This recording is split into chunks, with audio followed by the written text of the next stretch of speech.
You stuck-up, half-witted, scruffy-looking Nerf herder. Who's scruffy looking?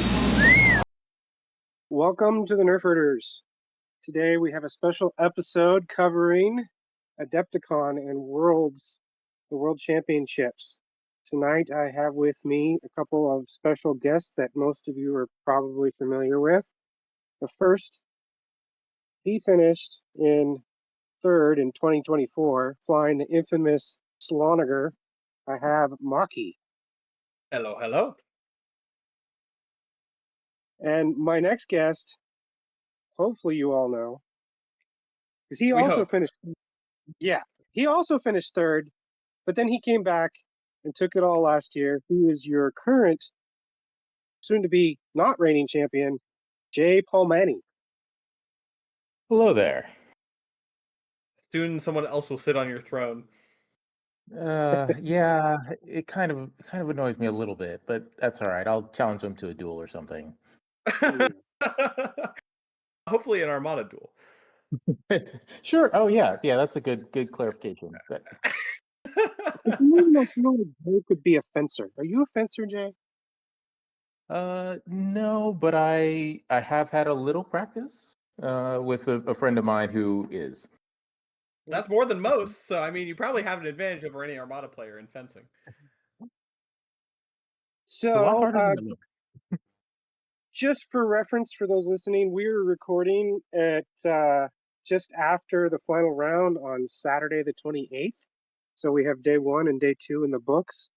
What did you guys think of day one? I mean, day one was a ton of action. I was very pleased to see over 80 players show up for this Worlds. There was a lot of concern about, initially before they opened up Adepticon registration that it was going to be a much smaller Worlds. Actually, there's a fair number of Europeans. The polls traveled well. There's a few Brits that are doing quite well. Spoilers, Reese made top 8, so it's nice to see a larger field and a larger variety of people than I was worried that it was going to be like an East Coast Midwest locals essentially, but it became a much wider field, and the results and list distribution reflect that. Yeah, no, I agree. It's just wild in terms of some of the lists seeing come through, and it's interesting how both the people attending, because there's a lot of new names, relatively speaking, as well as the cut and how that changes the tournament structure and how that all works. So it's been very interesting. Yeah, and very smoothly run. We weren't supposed to have streaming, but we ended up having great streaming both days, and presumably for top 8 as well. The Minnesota guys set up a fantastic stream and have a sort of a rotating crew coming through. So Twitch/Minnesota Armada if you want to catch that if we get this episode out before top 8 starts. Otherwise, I'm sure you're familiar with them. It's been posted everywhere. But great streaming and great timing from the judges. They have a Ko-Fi. Throw them a couple bucks. I did. I seriously appreciate the efforts they put in. I'm glad somebody stepped up. It's been great. Yeah, and I think Truthy also recorded some of his games. Truthy made it through to top 8 as well, spoilers. But he has recorded, I think, like 6 out of his 8 games so far, and they're on the Blissfully Ignorant Gaming YouTube. So if you want more Armada content, and I know you guys all want more Armada content, check out that. But also great timing from these judges. It's been a well-run event from what I can tell. I mean, I'm not personally there, and I'm sad that I'm not, but I know Jeremy and I are sad sitting on the side. We're both talking about, oh, well, we got to make it next year. I mean, we can't do this again. So, but it's been very well run from the judges. So huge props to both the streaming team and the organization team. It's been a great world so far, and it's going to finish strong. Yeah. Well, I think the hot topic of day one was the faction splits. Absolutely. Rebels leaped out way ahead of everybody else at like 45% of the field, which is not surprising. I don't think. Maybe by as much as they did is a little bit surprising, but I think a lot of people expected them to be the most popular this year. Yeah. My personal opinion, my theory is it's been years since they've had something more than some kind of paltry rapid reinforcement releases, and they got a couple seriously revamped commanders. Um, you know, Sato, who people have loved to tinker with for years, but was always just a little bit out of being really, really competitively viable. But there were 5 Satos for 6% of the field. And then the other obvious one is Draven. Now he's actually pretty functional, and he's Yeah, fun you to can play. actually play him. Yeah, you can actually play him. I just played him at our last store tournament on a week ago, and I had a blast. I loved it. It was a different way to play Rebel Squads, and it was fun. Um, Yeah, I think people are really enjoying him.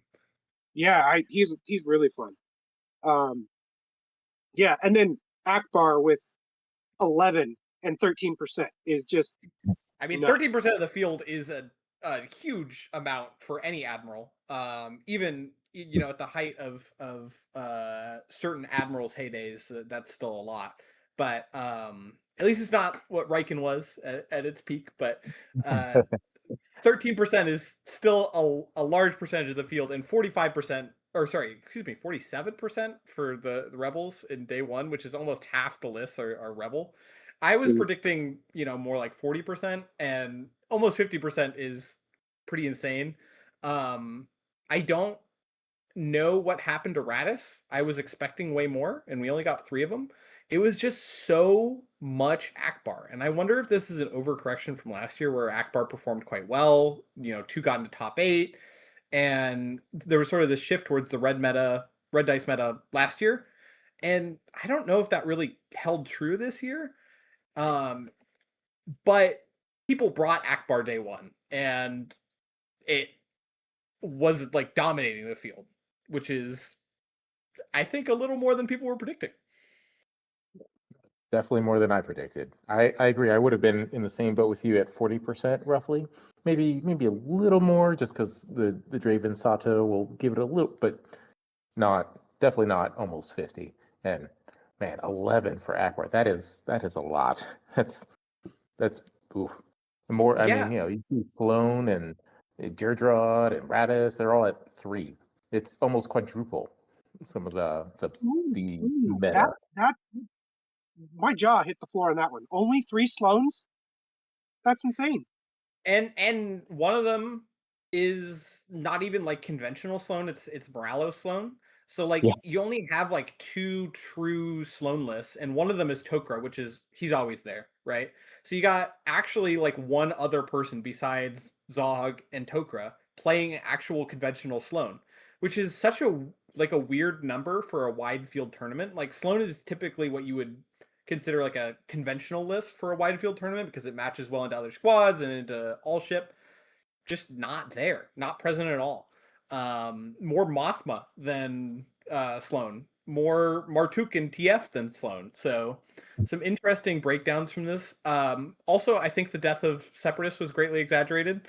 Grievous, the second most popular admiral, and a lot of Martuk made it through to day 2 as well. I mean, Bodhi had a tough run of it day 2, but made it through with a Martuk list. There's some other Martuks. There's Hiroki made it through with a trench list. So CIS like did do well day 1, certainly. It struggled day 2 into the tighter field, but CIS still very popular. It's Gar that's sort of taking the brunt of this shift towards the rebels, I think. Hmm. I would actually probably say it's Empire. Because maybe about 10%, and then day 2 about 13. Yeah.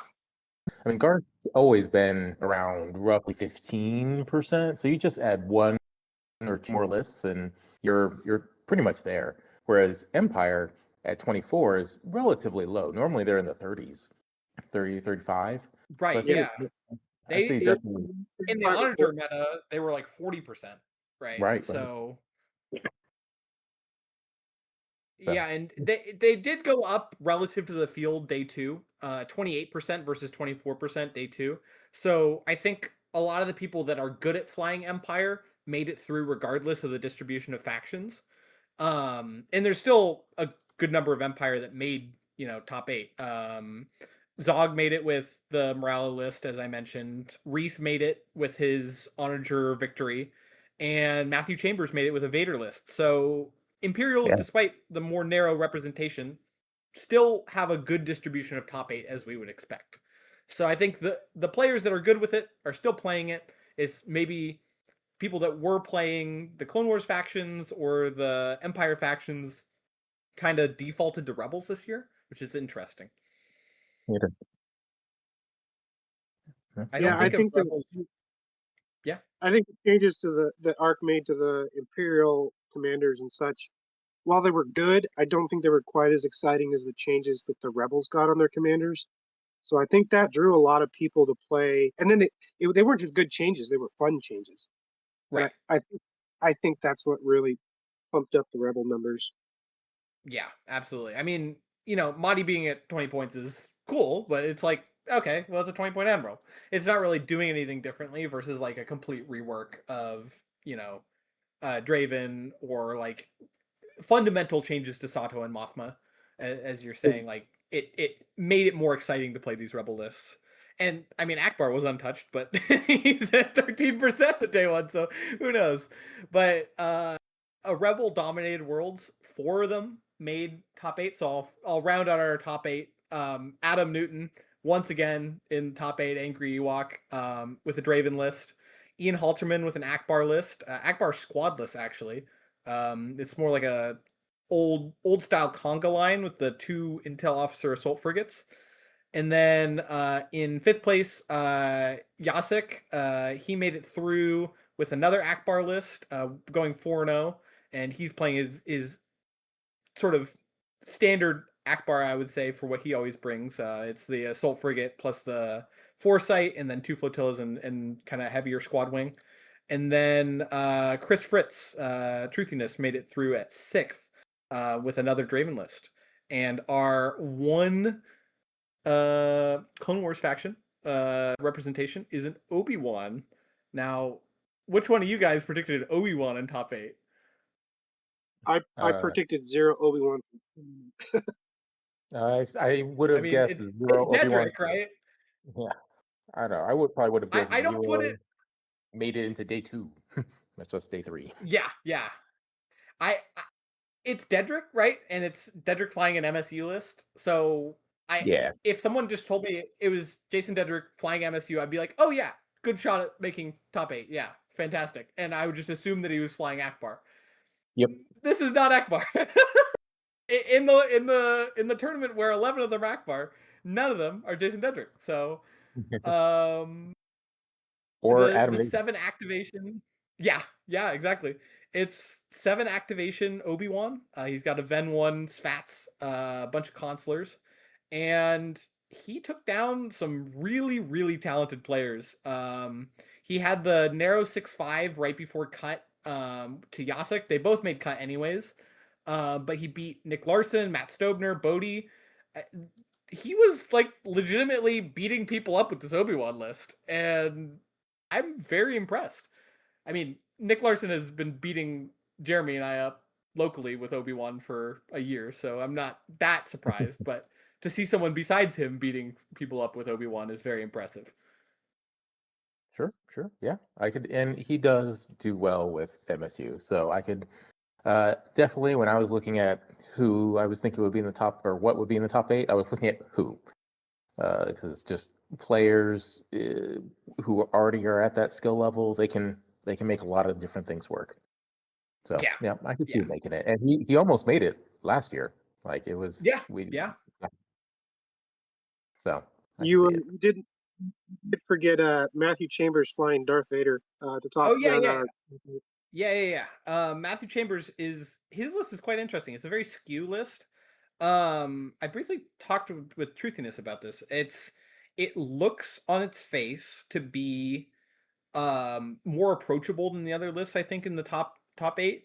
But if it gets the right matchup, it has so much firepower and dice fixing with Vader that it can just go for tables. And that's what he did. I mean, he tabled Bodhi, he tabled Luke Wennon, he lost to Chris and Matt Stobner, but he got enough points in the losses to sneak through into the top 8, and now I don't know if anyone in the top 8 except for Zog actually wants to fight this list because it's just so much firepower and so much risk if the dice go wrong for you. Uh, you don't want to get tabled in top 8. Yeah, I True. didn't have Sly Moon Vader on my top 8 bingo card either. I mean, this Yeah, is I a very interesting top 8. I I think this is a agree. symptom of having a smaller field. Like it's 86, right? It's 86 day one versus Yeah. 86 day one versus like a wider field of like 140 last year. So like you're gonna get a few weirder lists sneaking through to day 2, and then a few of those weird lists in day 2 sneaking through to day 3. So it like boosts the variance when you have a smaller field, but it's still a large field. I mean, these are not lists that I would expect at any like tournament over 30 players to sneak through to a top cut, but here they are. And like you said, I think you pick the player, not the list. Yeah, so what I find interesting about this, so with Matthew Chambers' list in particular, how you're saying how he really got those tens, which were able to mitigate his losses. I can Yeah. definitely see that playing well in day 2. Day 3, I see it as being a lot more difficult. I feel like he's going to have an uphill battle. And the reason I say that is because with the way the lists were coming out in day 1 and all the new faces, there was a lot of huge swings, a lot of tens, a lot of nines. Right. Yeah. And with the cut being to 40 as opposed to I think in 2023, I think it was like 25, 26. Right. There's Yes. there's a lot that made it into day 2 that wouldn't normally have, which means a list like Matthew Chambers' list, who can really punish you if you're not ready for it. There's a lot of people he can not eat on and just take apart. So I could see it. I could see a list like his doing well in getting into day 3. But playing in day 3 is gonna be tough. Yeah, and I mean, for anyone, day 3 making day 3 is a win in and of itself. So like, congratulations to everyone that made this top 8. It's Oh yeah. fantastic effort to get here. Um, I do agree that it's a tough matchup spread for him. I think the other imperialists in this top 8 have a better matchup spread. Reese has been on a tear just hunting mediums. He won all of his games today. Few of them were narrow wins. He got 3 6s, but he was able to table a Ninjasaurus Hector to get into cut on the last game. And I think it's very tough to go up against. I mean, you would know it's tough to go up against an Onager in top 8, and it's because the dice pool is so large and the threat range is so large that it makes you play different. And if you play scared in top 8, you're gonna play worse. I agree. I also think Reese's list in particular, because I played it last year, it hits like a sack of bricks. Like Yeah, it yeah, hits so hard. Uh, it, I mean, even not factoring in his dice, which are magic, just his dice fixing itself. When he was shooting at my ISDs, I think I took like 2 or 3 shots, and I was hurting. I was like, man, I got to yeah, get out of here because this yeah. is rough. So against other things that don't have the defensive tech that I had, it can tear some stuff up. So it'll be interesting. However, Yeah. So having said that, it is really, it's an go ahead. Onager class Star Destroyer, so it's the 120 variant, the more expensive one.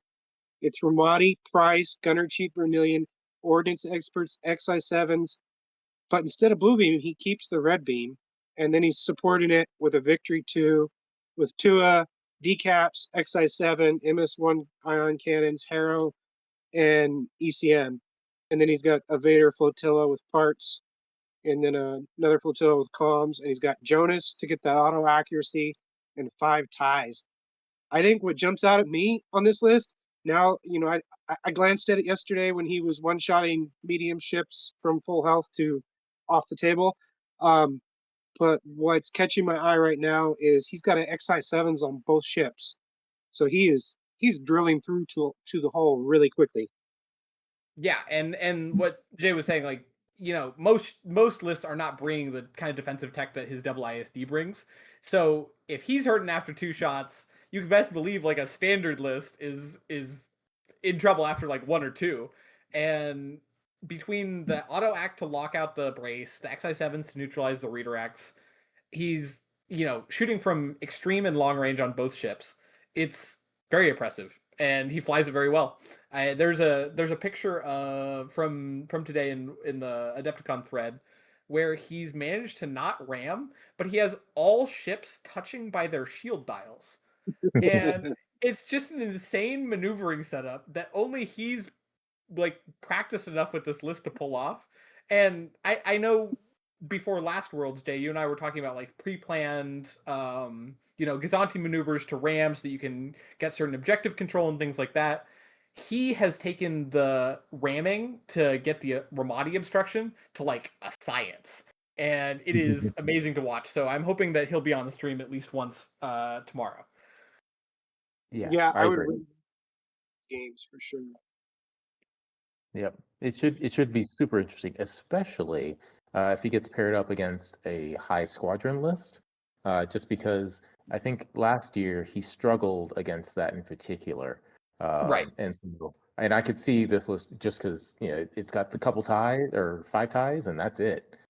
So if he can't kill that carrier, or if it's rogues or something, MSU rogues kind of thing, it's gonna be a rough match for him. So Yeah, it and should be super interesting.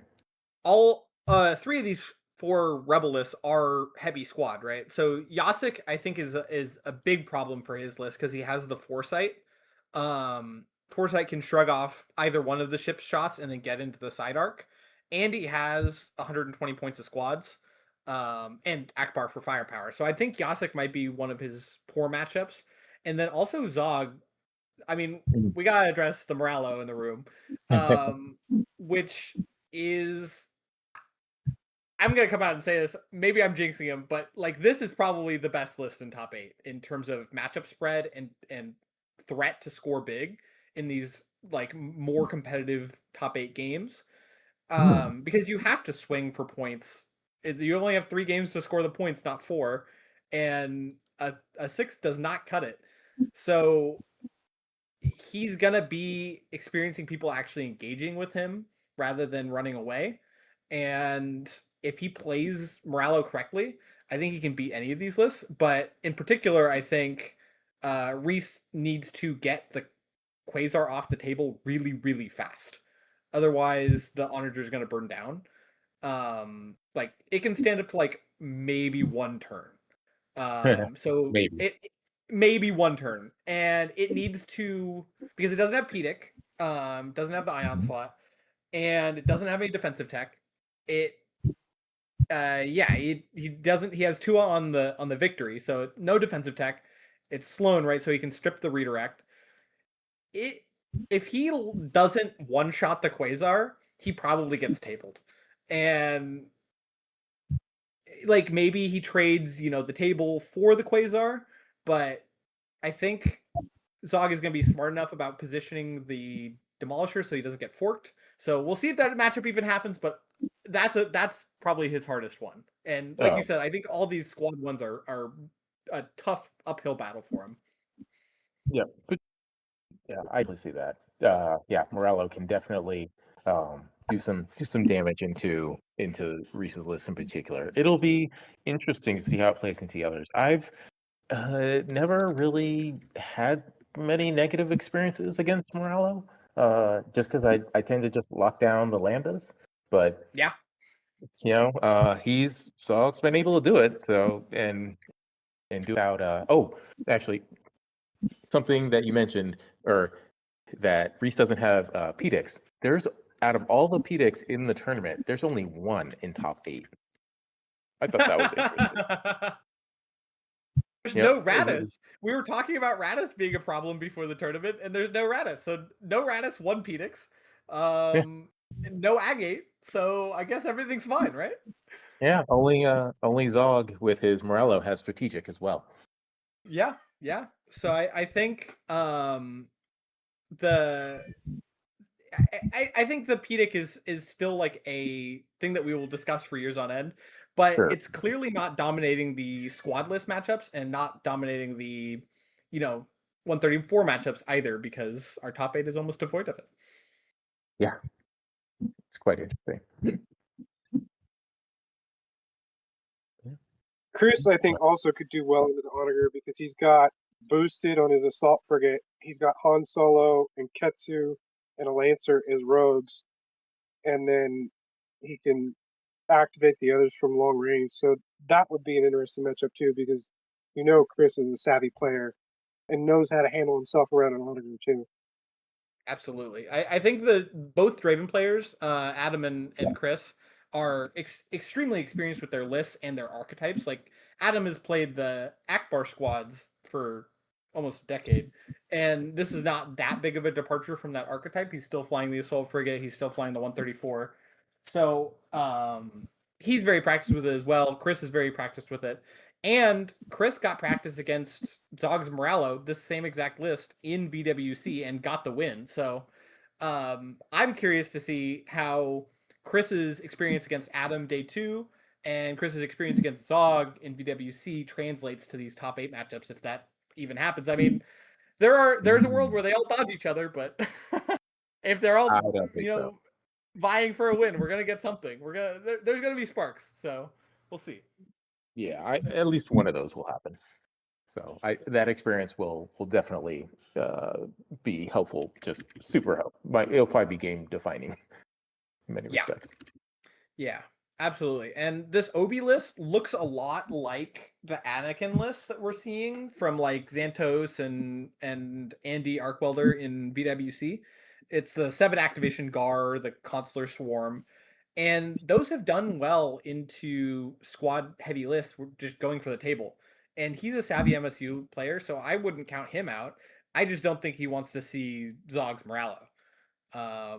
That would be kind of unpleasant because he has some flack, but he has no way to stop those lambdas, stop Moralo from bouncing around, and he probably eats a consular a turn until he gets to the Venator, and Sloane's gonna burn down a Ven 1.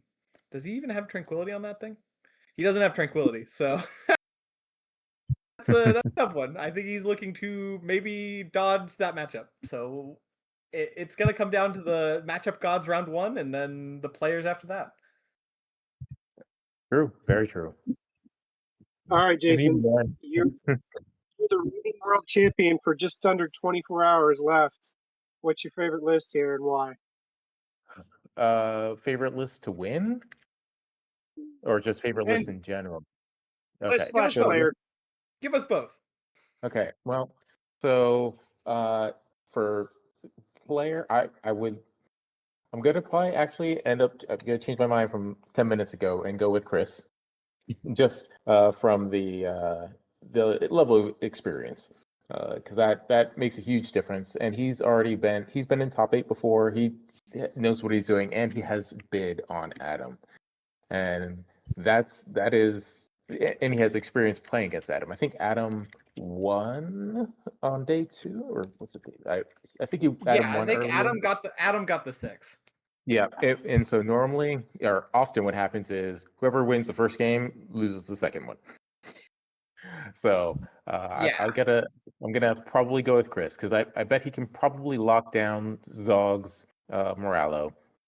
He can probably run away from Reese's Onager and just essentially kite and survive long enough to kill it.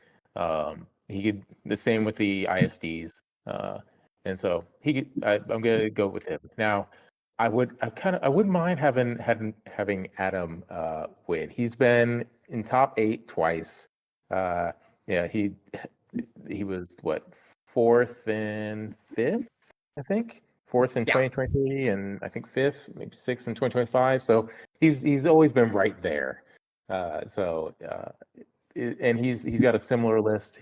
He also has great experience. So I think it was in my mind beforehand, before knowing what Chris was flying.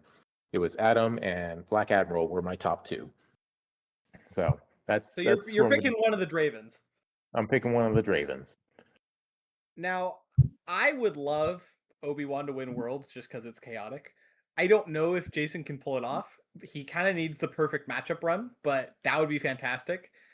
We haven't talked much about Ian Halterman, who Mhm. did finish third in day two. He got two narrow 6-5s where nothing really died, and he got two big wins against Tater and Damon Xantos. Not easy players to take down. Um, and that put him through on 29 points. He's got a squadless Akbar, which is not an archetype that we've seen very much of since like pre-COVID, when there was the old triple assault frigate intel officers conga line. This is a take on that where it's got the home one, the two assault frigates, and then the parts resupply flotilla. But there's not much to chew on, and importantly, I believe he ties Zog on bid. So if they play, that comes down to dice roll, because I don't think Ian has strategic objectives, because he doesn't have a VCX.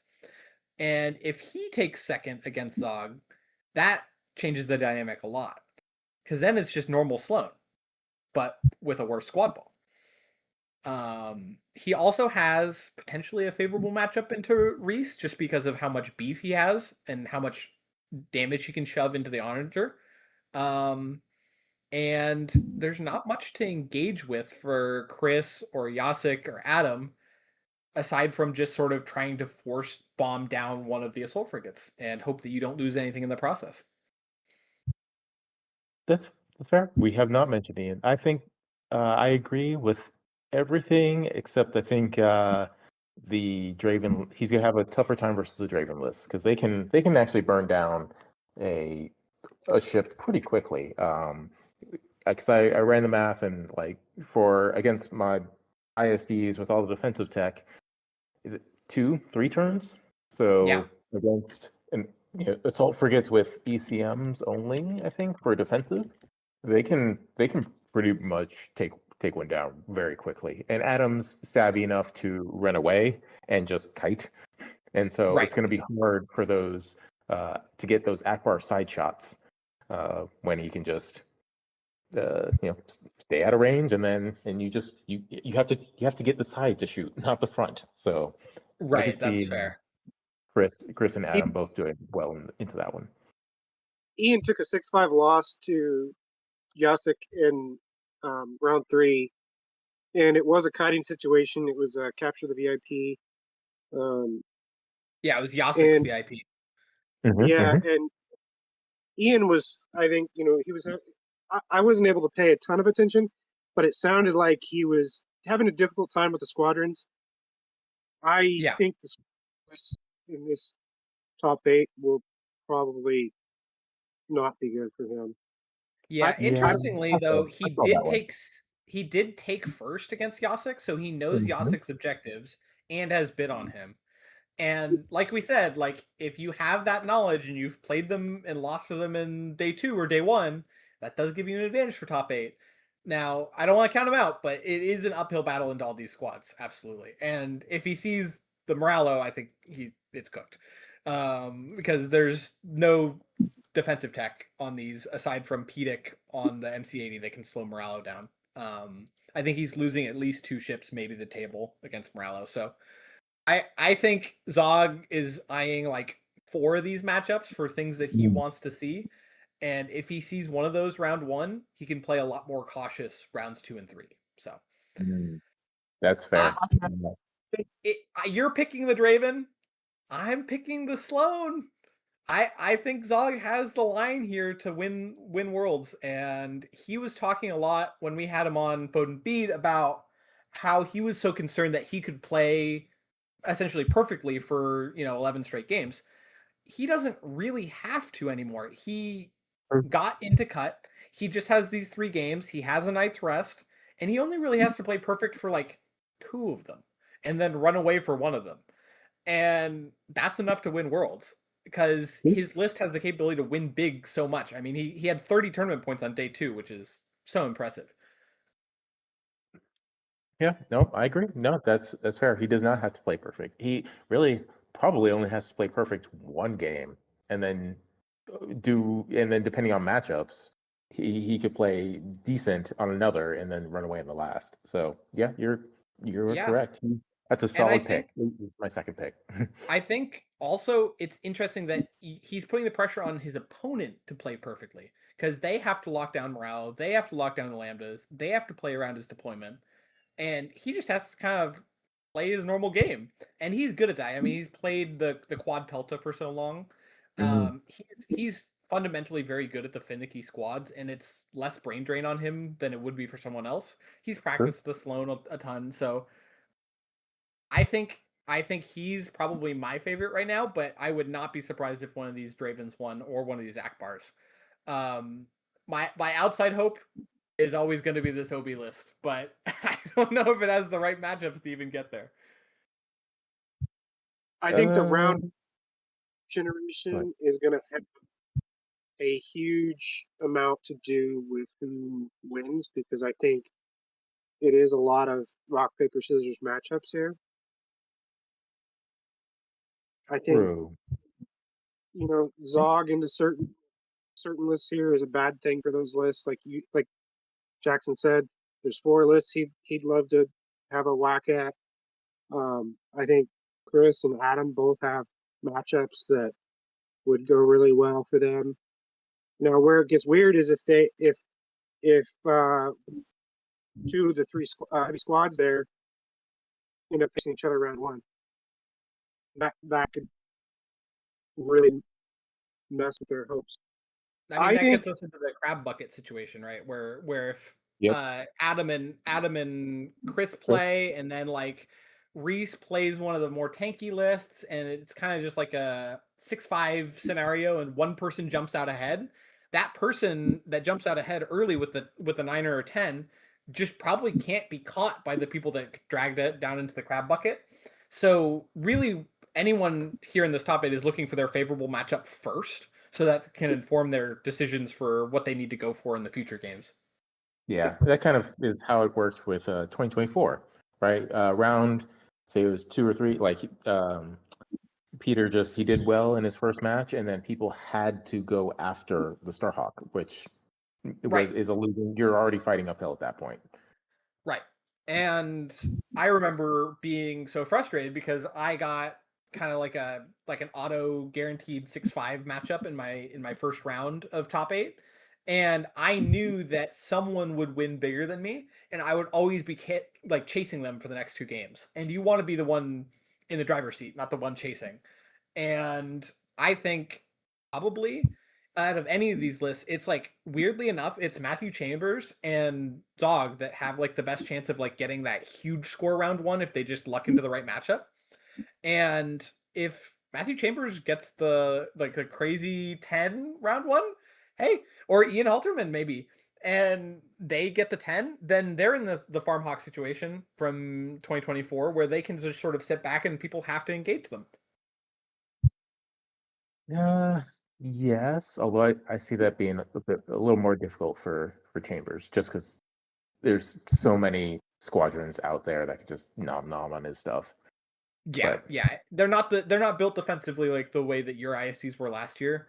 mhm, Where they probably can survive a round and a half of bombing, not 2.5. And that's a big difference. yes. But no, it'll be wild. It'll be interesting. Yeah, there's a lot. The people that all are in the list that all made it into day 8 were not things that I would have. I picked after looking at the list. I think from day 1, I think I picked 5 of them, and I felt pretty happy about that. Yeah, yeah. But oof, so. yeah, I'll give my prediction in a couple minutes here, but first I want to ask both of you the same question, and I'll start with Jay. Um, I loved your videos last year afterwards where you went over how methodical and analytical you were in putting together the list you brought. You collected just scads of data from tournaments all over the place and figured out the percentages and all the stuff. It was super interesting to me. Maybe I'm just a nerd. No, scratch that. I am just. But if you had been coming to Worlds this year, how much do you think your list would have changed, or would you have brought something completely different? and you can use hindsight if you want, but even if you wanted to put yourself in the mind frame of heading into the world into the worlds with knowing that there's going to be Draven and this other new stuff that's out there, what would be different? What would be the same? Well, um, so at the moment, I look at it and say, okay, for one, do I want to go and mess up my record? Because I ended on a really high note after a couple high notes, so I'm like, ugh. So it would be tough for me to branch out and do something radically different. However, that would also be really tempting. So I would be very interested in playing these lists with my 2025 list, just because um, when I look at other people's lists and think about how I would handle it, that's what I default to. And I keep looking at them and I struggle to figure out, okay, how can I lose this? Like I'll admit I have an ego. And so I'll be like, I play this, I'm like, I think I could probably do this. So I'd probably go with my worlds list just to see if I could do it again. Um, Although I'd be super tempted to go. I've got this Empire Hondo with Mauler list. I'd be super tempted to do that just to fly with a whole bunch of squads and see if I could make it, how far I can make it with squads. Do something radically different. But so that would be my two. But I'd probably go with my worlds list, and it would not change, just because I felt like it was fine tuned as much as it could be. All right, Yeah. Jackson. Somebody hands you I, $1,000. Going to Worlds. What are you bringing? it would be Empire 134. I'm not breaking the formula. It's what I'm good at flying. And I've been taking a hard look at something like what Andy Arkwelder flew this year, which is like the JJ 134. I've been really liking Instigator as an answer to like the Draven squad balls, like an Iden Instigator Raider, and then just like a more bomber skew list. So that was something that I was seriously toying around with, and then also the good old Sloan Kuat list that Colin flew last year, and I've had a ton of fun flying over this competitive season. So it would be Empire 134. I think there's a lot of value in flying something that you're good at. Like Jay has flown these Empire lists to great success, and he hasn't strayed too far from the formula, and it's worked for him. I think flying what you're good at is really important, especially for like a tournament like this. And I think it has good matchups into all the Rebel stuff. And you know, hindsight here, that's a good call because 50% of the field. But even going in, I felt like it was going to be a very heavy Rebel presence, and I think Imp 134 would have been the call for it. True. Especially if you can fit Hondo into that 134, because he can mess with these Draven and Moralo lists like crazy. Yeah, it would be like a Hondo, Vader, Merrick, Jendon, and then like some TIE bombers and ties. Yeah. Yeah. And like I don't even, because I think you need the FCT or like some sort of trickery in order to really make Hondo Mauler sing. But I think Hondo alone is like a super underrated ace as like a fourth to the normal trio. And Oh, you yeah. still got enough points left over to fit in some generics. And he's a big health pool.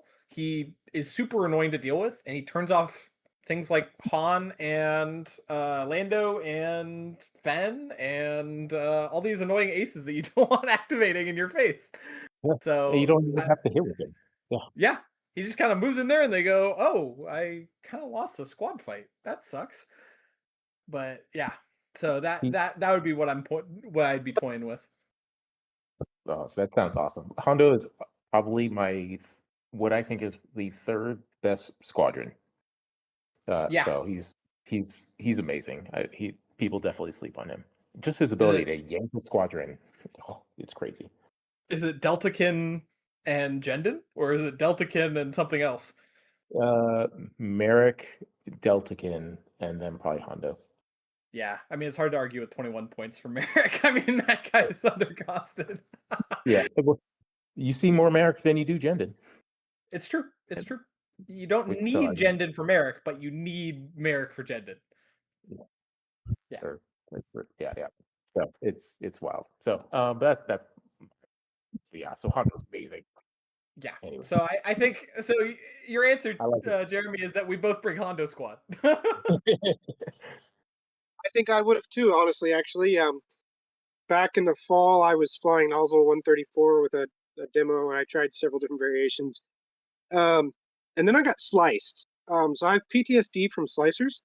So I switched to Pyatt. So I probably would have flown a Sam clone or something, pretty much a Sam clone. It would have been a minor variation if I had got to go, because that would have been what I was most confident in. Um, Yeah. but And that I list think is that, awesome. yeah, it is. It's a lot of fun too. Um, but I think from here on out, I'm probably going to be flying some more Rebels. Flying Draven really got me back into being excited about Rebels. You're It was kind joining the herd. of, yeah, when I first started playing competitively, I was flying a gate Gallant Haven, and I did that for the first Golden State games and some tournaments surrounding that. And I realized, but it was a list, and it was fine, and I had fun. But I didn't like a gate. She made the assault frigate survivable, but she was boring. Um, but when I flew Draven a week ago, it wasn't boring. It was fun. There was a lot of strategy on my part and on my opponent's part, so it was very interesting, and I enjoyed it. I'm It definitely adds going to an be. extra layer to the game with the raid and the reroll tech and the range measuring that like makes it way more engaging than just sort of like bunching everything up around a gate assault frigate and shoving it at the enemy. One of the new scored big in his first game, and so I got matched up with him for round two, and the raid thing was super in his head. He went to the extreme and basically planned out his commands so that I wouldn't raid him. Like he was picking. He was picking worse commands just so he wouldn't get raided. It's well, worse. Yeah, yeah. I guess technically speaking, they were worse, but it wasn't like it wasn't like it was messing him up. It was just not the optimum choice. But yeah, no, it was. So it was really interesting. It was really fun. I enjoyed it. I enjoyed the squad ball I flew. I hadn't flown Rebel squads in quite a while. And, yeah, I would have flown a Sam clone if I had gone. Yeah. Well, we'll see how your new pet project Draven does in top 8. I mean, uh like Jay said, I think either Chris or Adam could win it all, and we'll see how impactful that raid is in top 8. I mean, all these players are very experienced and know their game plans going in, and they've studied the like as we speak they're studying these lists and like, oh, if I get this matchup, what do I do? Do I take first, second, blah blah blah. So like Mhm. they're gonna have everything gamed out, and it'll be interesting to see how much of an effect like strategically Draven has on the games and not just like tactically in the game, like how players are approaching those matchups with them. Because there's at this point there's a lot of data on Draven. Like it was played a ton in VWC. People have been testing against him. People really are like learning how he works, and so it's not like a surprise anymore. But it's an extremely strong admiral, as has been shown by these players. So I'm curious to see how those games go out. Chris had a very different day two than Adam did. He actually lost 2 games. He lost his way into top 8. He lost to Zog's Morallo, but he beat Zog's Morallo in VWC, online versus in person. I don't know how much that played into it, but it is interesting to see that Adam sort of cruised through with the 4 wins. If that affects his game planning for tomorrow, I don't think it will, but he's a very savvy player. But interesting 2 different paths for the Draven list that made it to top 8. So I Yeah. love this topic. So much variety, other than the two Dravens, being very, very close to being the same list, but not quite. There's uh, every single one of these players. I'm not really familiar with Ian, but the others I'm more or less familiar with. It's hard to bet against any of them. I feel like Diedrich. I was looking at his scores. He didn't get a lot of big scores. He had like 2 big scores so far. The rest were like 6 and 7 range. I feel like whoever wins is going to need at least one big score, so he could do it. And that's where I come down to the like that round one matchup could be almost not quite the deciding factor because the players are all skillful, and I'm not discrediting anybody, but I think it could have a heavy influence on who gets to leap ahead into the driver's seat, like you were talking about. Yeah. So it's hard to pick against anybody here. I'm gonna pick Chris because I'm high on Draven. Chris is a veteran player. He's the most aggressive man in Armada. Somebody needs to make a meme out of that. I like his squad ball better than Adams. Yeah. I, He's been fiddling with it so many times that I don't know what he actually ended on. I guess he got the generic Lancer in there, but he changed it like 8 times in testing. But hopefully it's working for him. he's got Han, Fen, Ketsu, Dutch. Those are all known and good, and I love that he has Han. How great would it be if Han won, by the way? Then Yeah. he has we gold. dropped him 2 points and he's fixed. What was that? We dropped him 2 points and he's fixed. He's the best admiral or best ace now. Yeah, so he's got gold, 2 A-wings, and a Lancer. So Yeah. I like his bombing. I like the anti-squad. I think it's a really good combination. And I think he has the experience to handle the different archetypes there. Not that Adam doesn't. Adam certainly does too. I feel like Truthy's squads, for me, give him a slight edge. Yeah, it's gonna be whichever one of them gets the better matchup round 1, and, like, if Chris gets a 10 round 1, I think he wins Worlds. I think if Zog gets a 10 round 1, he probably wins Worlds. It's gonna come down to, like, that round 1 or maybe even round 2 matchup if they, like, get, like, a 6-5 round 1 and then they can score big in round 2, but it's matchup roulette, and that's what top 8s are. But I think I like Chris's list slightly better. I like his deeper bid, especially. I think he outbids everyone in top 8 except for the Ian No, and Zog. no, This, because he's got the oh no fifth. Matt. No, Oh yeah, Matt Chambers has a deep bid. yeah, he's half. Chris is halfway. His bid is the fifth biggest. So you've Oh got yeah, yep. Oh my goodness, I didn't know. yeah. I thought Reese was at 399. He's at 389. Yes, I do wonder because last year I had 389, beat him by like 2 points. I'm sure it wasn't me, but it's He probably better than found a like way. Yeah, he found a way to sneak 2 extra points in there. the points. But he does. Yeah, Reese loses the bid to both Zog and Ian by 1 point. He does, which is rough for him. Yeah, if he Yeah. had 1 more point of bid, he could probably beat the Morale list.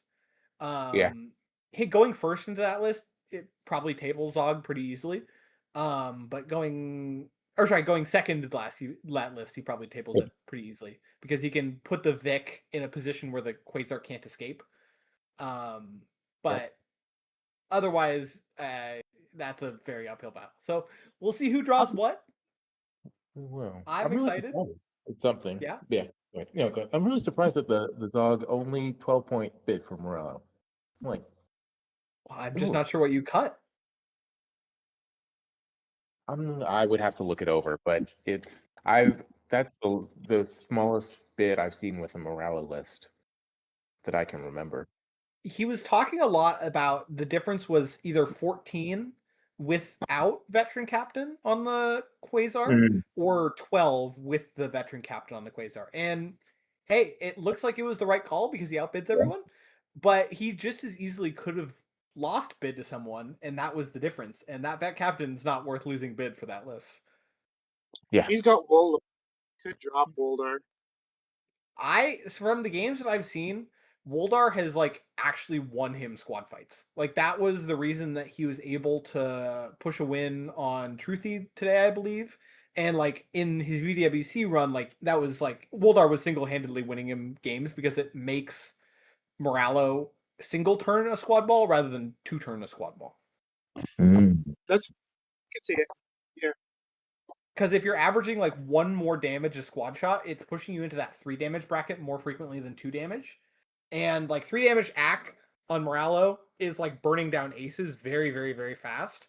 And otherwise, he has no innate reroll. And he can get the Demolisher in a position where that actually matters. And I think burning down, in particular, the Rebel aces, that Woldar is very impactful. So I think for top 8, I'm glad he has Woldar. His opponents are Yeah. not, but I'm glad he has Woldar. Yeah. I can see that. Well, Lars does well. Yeah. I can see him doing some work for him. And it's for the Lambdas. I mean, Lambdas, 2 blacks, Yeah. blue with flight controllers, reroll with Woldar. I mean, that's better than a TIE fighter. Very true. Well, you guys have any closing thoughts?